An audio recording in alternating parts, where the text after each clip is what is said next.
What's up, members? How you doing? I want to give you some insight on this repair that we're doing. It's pretty challenging. I don't know if I can get it out 100%, but that's obviously going to be the goal because the edge is actually crushed right there. So my approach is, if you see that there is a decent amount, like there's a crease inside of that dent. So what I'm going to do is I'm going to try to basically use, sorry, my cart is an absolute mess, but I'm going to use this tip right here and try to bring up that crease area first, and then hopefully everything else will come up. So to summarize, I'm just going to basically go for the impact point and then leave all of the other damage, the indirect damage, alone. I'm going to tape up this area right here so I don't do any damage, and start pushing. Obviously heat will be applied throughout this repair, or at least the beginning stages, and check back with you and let you know how it's going. I'm anticipating about a 2-hour repair just for this area, and then there's some more damage down here, but we're just going to focus on this area in these videos right now. So we're going to go roughly about 140 degrees, constant. I'm right now just trying to figure out the hottest area of the dent. So right around there, you can kind of tell where the glue gun is pointing. The heat gun is pointing. So we'll tilt it down just to nudge it just a little bit. That's probably enough here.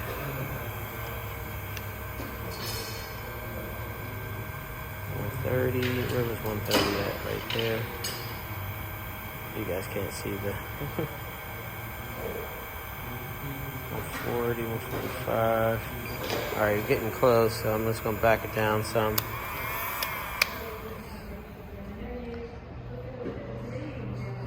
Yeah, I'm so used to the touch, so I don't really use this infrared thermometer, but I kind of know when it's at like 150 degrees. But again, we're going to do constant 140-ish. So definitely right there where that red dot is. I want to make sure that's at 140. I want to make sure I don't have any hot spots through this damage.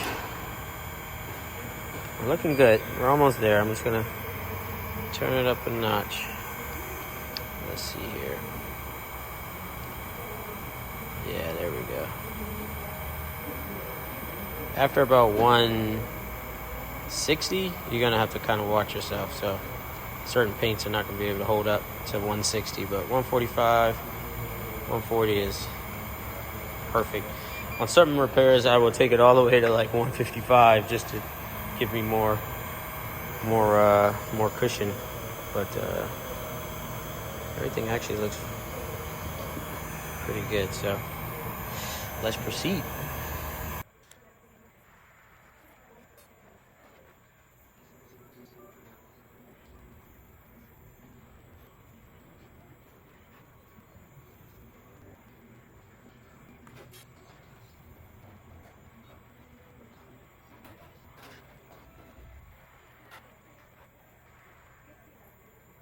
I want to go over some of my initial thoughts after pushing for about 15 minutes or less.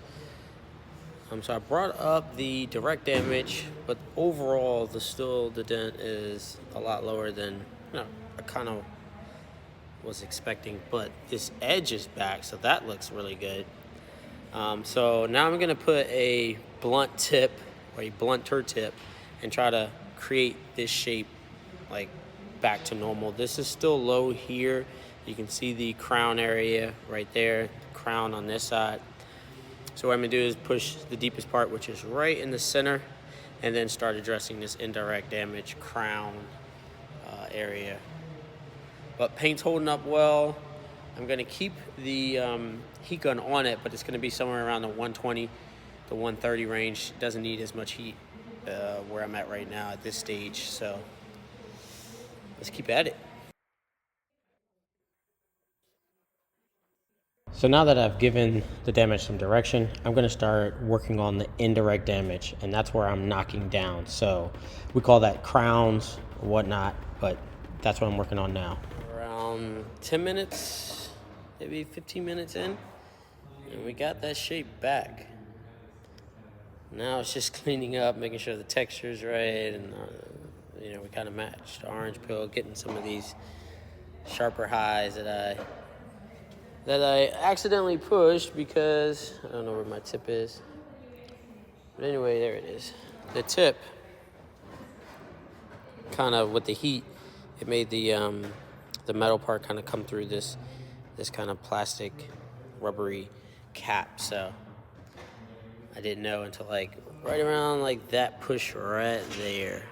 So it is what it is. Easy, simple fix, just knock down, but yeah, kind of sucks. I want to keep it clean, somewhere around like those pushes, but as of right now, I just got to clean it up. So let's go. I'm actually expediting this repair time to about maybe an hour and a half, just for this area. Then I still have to do the crease that goes down the side, but just for this area.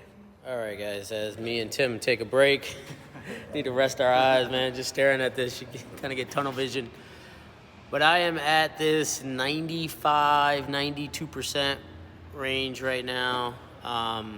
You can barely see it. There is some lines that I have to address, like right there. So I need to kind of work it from a different angle. I had to be super aggressive, like right there. But still, I'm trying to move metal as close as, move metal up that's super close to the edge. And I'm not having much luck, honestly. But repair overall is coming out very clean. I did take care of the stuff that was down below just because I just needed to rest my eyes and just look at something different. But yeah, that's where we're at. That's why I say we're probably closer to that 90%, more so than that 95%, honestly. So I would say another 30 to 40 minutes just to really clean it up. I don't want to wet sand it, but if I do, it'll be because it's a little textured there. I just had to be super aggressive. Just it is what it is to move this edge up. So that's where we're at. Hey guys, just want to give you my final thoughts on this repair that we did. Go over some of the tools that we used. So first tool, my initial push was with this black cap that you get from Ultra Dent tools. This is actually an Ultra Dent tool itself, and it goes right on this tip. I have tape on it now because that's kind of where that was the method that I was finishing the dent with, and so I was just able to sneak in this direction and kind of leverage off of this inner support panel right there. The nice thing about this tool is that the radius is 90 degrees, which is practically in a lot of tools. But the length of that is short, like a stubby. So that's kind of why I went with this tool right here. If anybody's interested, it is ST38 0-3, I guess.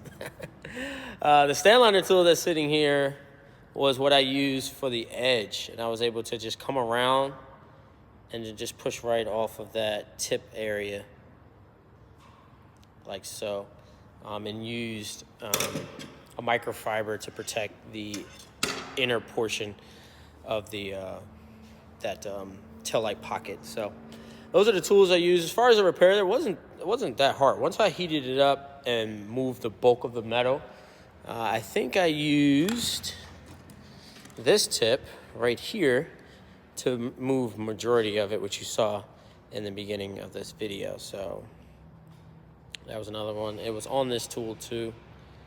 So, and it was like a short stubby because the threads are way down there. So, but not a hard repair. Edge gave me more problems than the overall like damage itself. Just finding something that I could actually get leverage and move some metal without doing too much damage. I have not wet sand this at all. It actually goes to the detailer and it's going to get a paint correction. So I didn't want to be aggressive with the paint. Just gonna have them just buff this area because obviously I was around it, touching it, knocking down and all that stuff. So you'll see my knockdown somewhat. But this is absolute no wet sand at all.